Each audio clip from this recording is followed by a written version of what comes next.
Hi friends, welcome back to our channel. இன்னைக்கு நம்ம பார்க்க போற இந்த ஒரு அப்டேட்ல புரட்சி தலைவர் எம்ஜிஆர் சத்துணவு திட்டத்துக்கு கீழ சமையல் உதவியாளர் காலி பணியிடங்களை வந்து அறிவிச்சிருக்காங்க. இது மாவட்டம் முழுவதும் வந்து பல்வேறு மாவட்டங்கள்ல டிஸ்ட்ரிக்ட் வைஸ் வேகன்சிஸ் லிஸ்ட் வந்து ஒன் பை ஒன்னா வந்து நம்மளுக்கு நோட்டிபிகேஷன் வந்து ரிலீஸ் பண்ணிட்டு வராங்க. அந்த விதத்துல இன்னைக்கு பார்க்க போற இந்த ஒரு அப்டேட்ல ஒவ்வொரு மாவட்டத்துல என்னென்ன வேகன்சிஸ் வந்து கொடுத்திருக்காங்க, அதை எப்படி வந்து அப்ளை பண்றது, அப்ளை பண்றதுக்கு என்ன ப்ரொசீஜர் வந்து ஃபாலோ பண்ணணும், அப்ளிகேஷன் ஃபார்ம் வந்து எப்படி வந்து ஃபில் பண்ணணும், ஏஜ் லிமிட் என்ன, ஏஜ் ரிலாக்சேஷன் வந்து என்ன, இதை எப்படி வந்து அப்ளை பண்றது, எந்த டேட்டுக்குள்ள அப்ளை பண்ணி முடிக்கணும் அப்படிங்கறத கம்ப்ளீட் அப்டேட்டா தான் இந்த வீடியோ வந்து இருக்க போகுது. இந்த வீடியோ வந்து ஸ்கிப் பண்ணாம ஃபுல்லா பாத்தீங்க அப்படின்னா கண்டிப்பா இந்த ஒரு ஸ்கீம் மூலியமா, இந்த ஒரு திட்டத்து மூலியமா வேலை வாய்ப்பை ஈஸியா நம்ம வந்து வாங்கிக்கிற முடியும். வீடியோக்குள்ள போறதுக்கு முன்னாடி தான் நம்ம சேனலை நீங்க ஃபர்ஸ்ட் டைம் பாக்குறீங்க அப்படின்னா இந்த வீடியோக்கு கீழே இருக்கக்கூடிய ரெட் கலர் சப்ஸ்கிரைப் பட்டனையும் பக்கத்துல இருக்கக்கூடிய அந்த பெல் பட்டனையும் கிளிக் பண்ணி ஆல்ங்கிறத எனேபிள் பண்ணி வச்சுக்கோங்க. நம்ம சேனல்ல இருந்து போஸ்ட் பண்ணக்கூடிய ஒவ்வொரு லேட்டஸ்ட் அப்டேட்ஸும் ஈஸியா நீங்க மிஸ் பண்ணாம பார்த்து தெரிஞ்சுக்க முடியும். சரி, வாங்க இப்ப நம்ம டைரக்டா வீடியோக்குள்ள போகலாம். ஓகே, இன்னைக்கான அப்டேட் வந்து புரட்சி தலைவர் எம்ஜிஆரின் சத்துணவு உணவு திட்டத்துல வேலை வாய்ப்பு அப்படிங்கறத அறிவிச்சிருக்காங்க. இந்த திட்டம் அப்படிங்கிறது சமூக நலத்துறைக்கு கீழே ரன் ஆயிட்டு இருக்கக்கூடிய ஒரு சூப்பரான ஒரு டிபார்ட்மெண்ட் தான். சரிங்களா? இப்ப கரண்டா வந்து அங்கன்வாடி வேலை வாய்ப்புன்னு சொல்லிட்டு ஒண்ணு வந்து போயிட்டு இருக்குது. அது வேற போஸ்டிங்க்கு, இது வேற போஸ்டிங். நீங்க ரெண்டும் போட்டு என்ன பண்ணிக்கிற வேண்டாம்னா குழப்பிக்கிற வேண்டாம். அங்கன்வாடி பணியாளர் அப்படிங்கறது வந்து பாத்தீங்கன்னா டோட்டலா அது வந்து சின்ன குழந்தைகளா நீங்க வந்து என்ன பண்ணணும் அப்படின்னா ஃபாலோ பண்ணி அவங்களுக்கு நல்ல முறையில வந்து நீங்க பாடங்கள் சொல்லி கொடுக்கறது, சமையல் பண்ணி கொடுக்கறது, அவங்கள வந்து பாத்தீங்கன்னா கேர் எடுத்து பாத்துக்கிறது தான் அங்கன்வாடி ஒர்க். பட் புரட்சி தலைவர் எம்ஜிஆரின் சத்துணவு உணவு திட்டம் அப்படிங்கிறது ஸ்கூல் டிபார்ட்மெண்ட்ல சத்துணவு துறையில உங்களுக்கு வந்து வேலை வாய்ப்பு அப்படிங்கறத கொடுத்திருக்காங்க. சமையல் உதவியாளர், குக்கர் அசிஸ்டன்ட். சரிங்களா? இது வந்து ஒரு சூப்பரான ஒரு பதவி. இப்ப இதுக்கு அப்ளை பண்றதுக்கு என்னென்ன ப்ரொசீஜரை நம்ம வந்து ஃபாலோ பண்ணணும், முதல்ல நோட்டிபிகேஷன் வந்து எப்போ வந்து ரிலீஸ் பண்ணிருக்காங்க, இது எப்படி செக் பண்றது அப்படிங்கறத பார்க்கலாம். ஒவ்வொரு மாவட்டம் வரையும் என்ன பண்றாங்க அப்படின்னா காலி பணியிடங்கள் வந்து அறிவிச்சிட்டு இருக்காங்க. கிட்டத்தட்ட 8997 போஸ்டிங் அப்படிங்கிறது தமிழகம் முழுவதும் வந்து வரப்போகுது. அதுக்கு உண்டான ஜிஓ அப்படிங்கிறது பாஸ் பண்ணியிருந்தாங்க. அந்த ஜிஓ பத்தின ஒரு அப்டேட் வந்து ஏற்கனவே நம்ம சேனல்ல வீடியோவா போஸ்ட் பண்ணியிருந்தோம். அந்த வீடியோ நீங்க பார்க்காம இருந்தீங்கன்னா பாத்துருங்க. அதுக்கான லிங்க் கூட மேல ஐ பட்டன்லயோ கீழே டிஸ்கிரிப்ஷன்லயும் கொடுத்துறேன். கொஞ்சம் வந்து செக் பண்ணிக்கோங்க. சரிங்களா? பட் இப்போதைக்கு தருமபுரி மாவட்டத்துல என்ன பண்ணிருக்காங்கன்னா வேகன்சிஸ் அப்படிங்கிறது 135 சமையல் உதவியாளர் வந்து அறிவிச்சிருக்காங்க. உங்க மாவட்டத்துக்கு வந்து வேகன்சிஸ் வந்து எவ்வளவு வந்திருக்கு, அதை எப்படி செக் பண்றது அப்படிங்கறத இந்த வீடியோ கடைசியில சொல்லியிருக்கேன். நீங்க ஃபுல்லா வந்து பார்த்துட்டு நீங்களுமே வந்து செக் பண்ணிக்கோங்க. சரிங்களா? ஓகே, மேலேயே மென்ஷன் பண்ணிருக்காங்க பாருங்க. பத்திரிகை செய்தி. தருமபுரி மாவட்டத்தில் பள்ளிகளில் செயல்படும் சத்துணவு மையங்களில் காலியாக உள்ள 135 சமையல் உதவியாளர் பணியிடங்களை நேரடியாக நியமனம் செய்யப்பட உள்ளன. வட்டாரம் வாரியாக நேரடி நியமனம் செய்யப்பட உள்ள சமையல் உதவியாளர் பணியிடங்களின் எண்ணிக்கை அந்தந்த வட்டார அலுவலகங்களில் இன சுழற்சி வாரியாக தகவல் பலகையில் வந்து ஒட்டப்படும் அப்படிங்கிறத கொடுத்துருக்காங்க. இதுக்கு என்ன ப்ரோ அர்த்தம் அப்படின்னு கேட்டீங்கன்னா வேற ஒண்ணுமே வந்து கிடையாதுங்க. 135 சமையல் உதவியாளர், குக்கர் அசிஸ்டன்ட் அப்படிங்கிற ஒர்க்குக்கு வந்து இப்போ 135 கொடுக்குறாங்க அப்படின்னா 135 ஒர்க்குமே பிசி கம்யூனிட்டிக்கு வந்து கொடுத்துட மாட்டாங்க. அதுல பிசி கம்யூனிட்டிக்கு வந்து ஒரு 100 ஒரு 50 வேக்கண்ட்டும், பிசி எம்முக்கு வந்து பாத்தீங்கன்னா ஒரு 20 வேக்கண்ட்டும், எம்பிசி டிஎன்சி கேட்டகரிக்கு ஒரு 50 வேக்கண்ட்டும், எஸ்சிக்கு வந்து பாத்தீங்க அப்படின்னா ஒரு 17 வேக்கண்ட்டும், எஸ்சிக்கு வந்து பாத்தீங்க அப்படின்னா ஒரு 20 வேக்கண்ட்டும் சொல்லிட்டு நமக்கு தனித்தனியா என்ன பண்ணுவாங்கன்னா கம்யூனிட்டி வைஸ் வந்து வேகன்சிஸ் அப்படிங்கறத பிரிப்பாங்க. அப்ப அதுதான் வந்து உங்களுக்கு இவங்க இந்த இடத்துல சொல்றாங்க. அந்த வட்டார அலுவலகங்களில் இன சுழற்சி வாரியாக தகவல் பலகையில் வந்து ஒட்டப்படும் அப்படிங்கிற கொடுத்திருக்காங்க. நீங்க வட்டார அலுவலகங்கள்ல போனீங்கன்னா உங்களுக்கான வேகன்சிஸ் லிஸ்ட்டை நீங்க வந்து வியூ பண்ணி பார்க்கலாம். முடிஞ்சா அது எனக்கு கிடைச்சிச்சு அப்படின்னா நான் கீழே டிஸ்கிரிப்ஷன்ல போடுறேன். அப்படி இல்லைன்னா நீங்க நேரில் தான் போயிட்டு செக் பண்ற மாதிரி இருக்கும். தருமபுரி மாவட்டத்துல இருந்து யாராவது வீடியோ பாக்குறீங்க அப்படின்னா மறக்காம கமெண்ட் பண்ணுங்க. இல்ல பெர்சனலா எனக்கு இன்ஸ்டால வந்து டிஎம் பண்ணுங்க. சரிங்களா? ஓகே, சத்துணவு மையங்களில் காலியாக உள்ள சமையல் உதவியாளர் பணியிடம் தொகுப்பூதிய அடிப்படையில் பணி நியமனம் செய்யப்பட உள்ளது. அவ்வாறு பணி நியமனம் செய்யப்படும் பணியாளர்களுக்கு ஓராண்டு கால பணிக்கு பின்பு சிறப்பு கால ஊதியத்தில் ஊதிய நிலை லெவல் 1ல நம்மளுக்கு பே பண்றாங்க. ரூ. 3000 இருந்து ரூ. 9000 வரைக்கும் நம்மளுக்கு சேலரி வந்து பெர் மந்த் சேலரி ஊதியமாக வந்து வழங்கப்படும் அப்படிங்கறத தெளிவா வந்து கொடுத்துட்டாங்க. சரிங்களா? இப்பணிக்கு 21 வயது முதல் 40 வயதினுடைய பெண்கள் மட்டுமே வந்து விண்ணப்பிக்க முடியும். வயது நிர்ணயம் அறிவிப்பு தேதியினை அடிப்படையாக கொண்டு கணக்கிடப்படுகிறது அப்படிங்கறதை இதன் மூலமா ஷேர் பண்ணிருக்காங்க. சரிங்களா? அதாவது என்னைக்கு நோட்டிபிகேஷன் டேட் ரிலீஸ் பண்றாங்களோ அந்த டேட்ல இருந்து உங்களோட ஏஜ் வந்து 21ல இருந்து 40க்குள்ள வந்து இருக்கணும். இது வந்து காமன் பேசிக்கா பெண்கள் மட்டும் தான் விண்ணப்பிக்க முடியும்.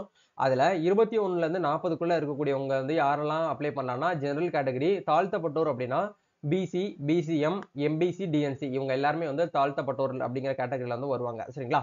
அப்போ பொது அப்படின்னா ஜெனரல் கேட்டகரி. நீங்க ஜெனரல் கேட்டகரியா இருக்கிறீங்க, இல்ல பிசி, பிசிஎம், எம்பிசி, டிஎன்சி கேட்டகரியில வரீங்க அப்படின்னா 21ல இருந்து 40க்குள்ள நீங்க வந்து அப்ளை பண்ணிக்கலாம். 18ல இருந்து 40க்குள்ள வந்து பழங்குடியினர் எஸ்சி, எஸ்டி இருக்காங்க இல்லையா? அவங்களுக்கு வந்து 18ல இருந்து 40க்குள்ள வந்து அப்ளை பண்ணிக்கிற முடியும். 20ல இருந்து 40 வயதினுடைய இருக்கக்கூடியவங்க வந்து விதவைகள், கணவரால் கைவிடப்பட்டவர்கள் வந்து நம்மளுக்கு என்ன பண்ணியிருக்காங்கன்னா 20ல இருந்து 40க்குள்ள வந்து அப்ளை பண்ணலாம் அப்படிங்கிறத சொல்லியிருக்காங்க. இவங்களுக்கு வந்து கம்யூனிட்டி அப்படிங்கிறத பார்க்க மாட்டாங்க. அவங்க எந்த கேஸ்டா இருந்தாலும் எந்த கம்யூனிட்டியா இருந்தாலும் பரவாயில்ல. ஆனா அவங்க அந்த விதவை கணவரால் அதாவது விடோ டிஸ்ட்ரிபியூட் விடோவா இருக்கிறாங்க அப்படிங்கிற பட்சத்துல மட்டும் அவங்க என்ன பண்ணுவாங்கன்னா அந்த சர்டிபிகேட் வந்து வாங்கி செக் பண்ணி பார்த்துட்டு ஜாப் வந்து போட்டு கொடுப்பாங்க. சரிங்களா? குறைந்தபட்ச கல்வி தகுதி அப்படிங்கிறது 10ஆம் வகுப்பு தோல்வி தேர்ச்சி பெற்றிருக்க வேண்டும். தமிழில் சரளமாக எழுத படிக்க தெரிஞ்சிருக்க பேச தெரிஞ்சிருக்க வேண்டும். நியமனம் கோரும் மையத்திற்கும் விண்ணப்பதாரரின் குடியிருக்கும் இடைப்பட்ட தூரம் அப்படிங்கிறது 3 கிலோமீட்டருக்குள் வந்து இருக்க வேண்டும் அப்படிங்கிற கொடுத்திருக்காங்க. அதாவது இப்போ உங்களோட சத்துணவு உங்க ஸ்கூல் பக்கத்துல ஒரு சத்துணவுத்துறை வந்து சத்துணவு ஸ்கூல் வந்து இருக்கு. அங்க ஒர்க் பண்ணணும் அப்படின்னு நினைச்சீங்கன்னா உங்க வீட்டுக்கும் ஸ்கூலுக்கும் 3 கிலோமீட்டர்ஸ்க்குள்ள வந்து இருக்கணும். ஊராட்சி குக்கிராமம், வருவாய் கிராமம் போன்றவை கணக்கில் எடுத்துக்கொள்ள தேவையில்லை அப்படிங்கிற குடுத்திருக்காங்க. அதாவது நீங்க வந்து ஊராட்சிய பார்க்கணுங்கிற அவசியம் கிடையாது. இல்ல வருவாய் கிராமத்த பார்க்கணும் அப்படிங்கிற அவசியம் கிடையாது. இப்ப எக்ஸாம்பிளுக்கு உங்க வீடு இருக்கு. உங்க வீட்டு பக்கத்துல இருந்து ஒரு பக்கத்து ரெவென்யூ ரூரல்ல வந்து வேற ஸ்கூல் இருக்கு அப்படின்னா, அங்க கூட நீங்க வந்து ஒர்க்குக்கு வந்து அப்ளை பண்ணலாம். பட் அது வந்து 3 கிலோமீட்டர் கணக்கு தான் அவங்க வந்து எடுக்குறாங்க. கிராமமோ இல்ல வருவாய் கிராமமோ அவங்க வந்து எடுக்கல அப்படிங்கிறது வந்து சொல்லிட்டாங்க. சரிங்களா? மாற்றுத்திறனாளிக்குன்னு சொல்லிட்டு தனியா வந்து ஒதுக்கீடு வந்து 4% வந்து குடுத்திருக்காங்க. மாற்றுத்திறனாளிகள் ஒதுக்கீட்டில் 4% இட ஒதுக்கீடு கீழ்க்கண்ட குறைபாடு உள்ளவர்கள் மட்டும் வந்து விண்ணப்பிக்கலாம் அப்படிங்கிற குடுத்திருக்காங்க. அது என்னென்னங்கிற பார்க்கும்போது, குறைந்த பார்வைத்திறன் கொண்டவர்கள், காது கேட்காம இருக்கக்கூடியவங்க, குள்ளத்தன்மை கொண்டவர்கள், உடல் இயக்க குறைபாடு கொண்டவர்கள், ஆ குணப்படுத்தப்பட்ட தொழுநோய் உள்ளவங்க, அதே மாரி திரவ வீச்சால் பாதிக்கப்பட்டவங்க, அதே மாரி கற்றல் திறன் வந்து கொஞ்சம் கம்மியான காலத்துக்கு கற்றல் திறன் வந்து சில பேருக்கு வந்து இருக்காது. அந்த கான்செப்ட்ல இருக்கக்கூடியவங்க எல்லாருமே வந்து 4% இடஒதுக்கீடு வந்து குடுக்குறாங்க. அதே மாரி விதவைகள், கணவரால் கைவிடப்பட்டோர் மற்றும் ஆதரவற்ற பெண்களுக்கு 25% ஒதுக்கீடு அப்படிங்கிறது வந்து குடுத்திருக்காங்க. இது வந்து ஒரு சூப்பரான ஒரு விஷயமா நம்ம வந்து ஃபாலோ பண்றோம். ஆக்சுவலா வந்து பாத்தீங்கன்னா, இந்த விதவைகளும், கணவரால் கைவிடப்பட்டவங்களுக்கும் வந்து ஒரு சப்போர்ட்டிங் வந்து இருக்காது. அவங்களுக்கு ஒரு கவர்ன்மென்ட் ஜாப் கிடைச்சு அப்படின்னா அவங்களுக்கு பெட்டரா இருக்கும் அப்படிங்கிறதுக்காகவே, அவங்க வந்து 25% வந்து குடுக்குறாங்க. முடிஞ்ச வரைக்கும் மஸ்ட்டா நீங்க அந்த கேட்டகரில வரீங்க அப்படின்னா, மஸ்ட்டா வந்து ட்ரை பண்ணிக்கோங்க. சரிங்களா? காலி பணியிடங்களுக்கு விண்ணப்பிக்கும்போது உரிய விண்ணப்பங்களை தொடர்புடைய ஊராட்சி ஒன்றிய அலுவலகம், நகராட்சி அலுவலகத்தில் வேலை நாட்கள் மற்றும் சனிக்கிழமைகளிலும் காலை 10 மணி முதல் மாலை 5:45 மணி வரை சமர்ப்பிக்க வேண்டும். மேலும் தர்மபுரி மாவட்ட இணையதள வெப்சைட்டான இந்த வெப்சைட்ல போயிட்டு நீங்க விண்ணப்பங்கள வந்து பதிவிறக்கம் செய்து கொள்ளலாம் அப்படிங்கிற குடுத்திருக்காங்க. அப்ளிகேஷன் ஃபார்ம் லிங்க்கும், நோட்டிஃபிகேஷன் லிங்க்கும் கீழ டிஸ்கிரிப்ஷன்ல வந்து இருக்கு. மஸ்ட்டா போயிட்டு நீங்க வந்து செக் பண்ணி பார்த்துட்டு அப்ளை பண்ணிக்கோங்க. இப்பவே இன்னைக்கே வந்து ஸ்டார்ட் பண்ணுங்க. நம்மளுக்கு அப்ளை பண்றதுக்கு டேட் அப்படிங்கிறது 30/4/2025 ஏப்ரல் 30 ந நம்மளுக்கு வந்து லாஸ்ட் டெட்லைனு ஈவினிங் 5:45க்குள்ள நீங்க வந்து என்ன பண்ணணும் அப்படின்னா, அப்ளை பண்ணணும். அதுக்கு மேல வரக்கூடிய ஒவ்வொரு விண்ணப்பமும் நாங்க வந்து ஏற்றுக்கொள்ளப்பட மாட்டாது அப்படிங்கிறது வந்து குடுத்திருக்காங்க.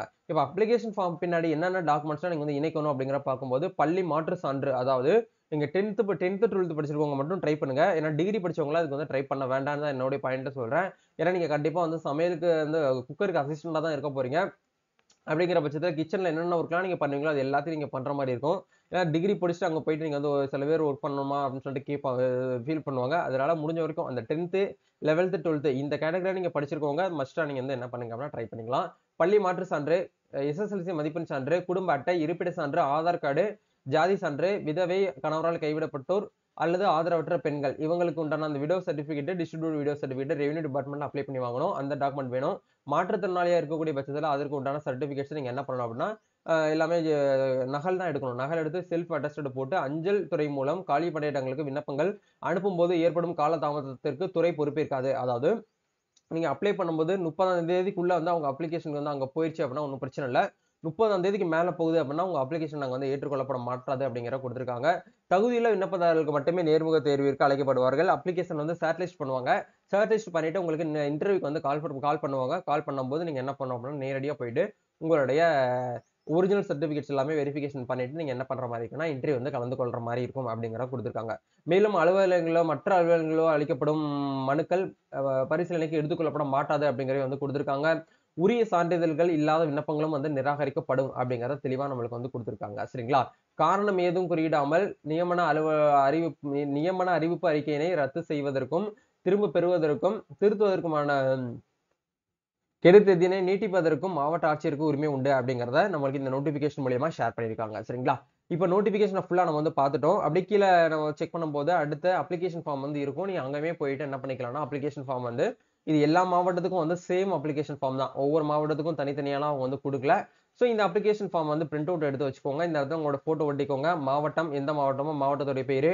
நீங்க வந்து நகராட்சியா இருக்கீங்கன்னா, நகராட்சி எழுதிக்கோங்க. இல்ல ஊராட்சி ஒன்றியத்த வந்து எழுதிக்கோங்க. விண்ணப்பிக்கும் பள்ளியின் பெயர்ங்கிற இடத்துல எந்த ஸ்கூலுக்கு வந்து அப்ளை பண்ண போறீங்களோ, அந்த ஸ்கூலோட நேம் இந்த இடத்துல வந்து எழுதிக்கோங்க. விண்ணப்பதாரருடைய பெயர், உங்க பேரு, நீங்க மேரேஜ் ஆகாம இருந்தீங்கன்னா, அப்பா பேரு, மேரேஜ் ஆனவங்களா இருந்தீங்கன்னா, கணவர் பேர் போட்டுக்கோங்க.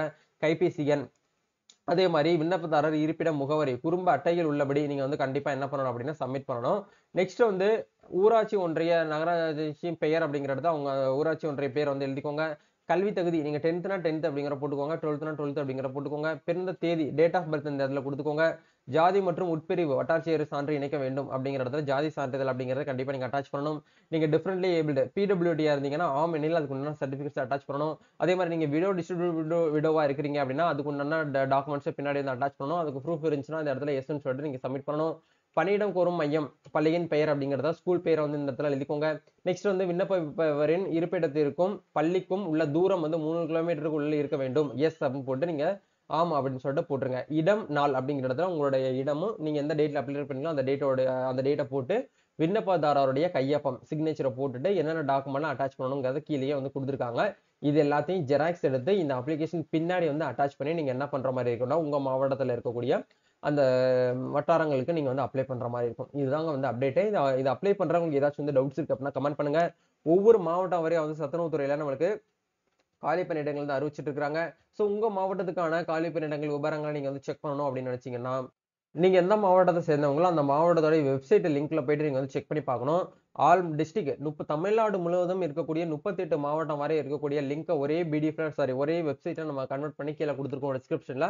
அங்க போயிட்டு நீங்க வந்து இந்த பேஜுக்குள்ள வந்துக்கோங்க. இந்த பேஜ்ல வந்து நீங்க எந்த மாவட்டம் அப்படிங்கறத ஒன்று வந்து செலக்ட் பண்ணிக்கோங்க. இப்போ எக்ஸாம்பிளுக்கு நீங்க வந்து மதுரை அப்படின்னா மதுரைக்கு நேர இருக்கக்கூடிய இந்த லிங்க் வந்து கிளிக் பண்ணுங்க. கிளிக் பண்ணீங்க அப்படின்னா உங்களுக்கு லேட்டஸ்டா கரண்டா என்னென்ன நோட்டிபிகேஷன் வந்து கால் ஃபார் பண்ணிட்டு இருக்காங்க அப்படிங்கிறது எல்லாமே உங்களுக்கு இந்த ஸ்கிரீன்ல வந்து இந்த இடத்துல வாட்ஸ் நியூ அப்படிங்கிற ஆப்ஷன் வந்து காட்டுவாங்க.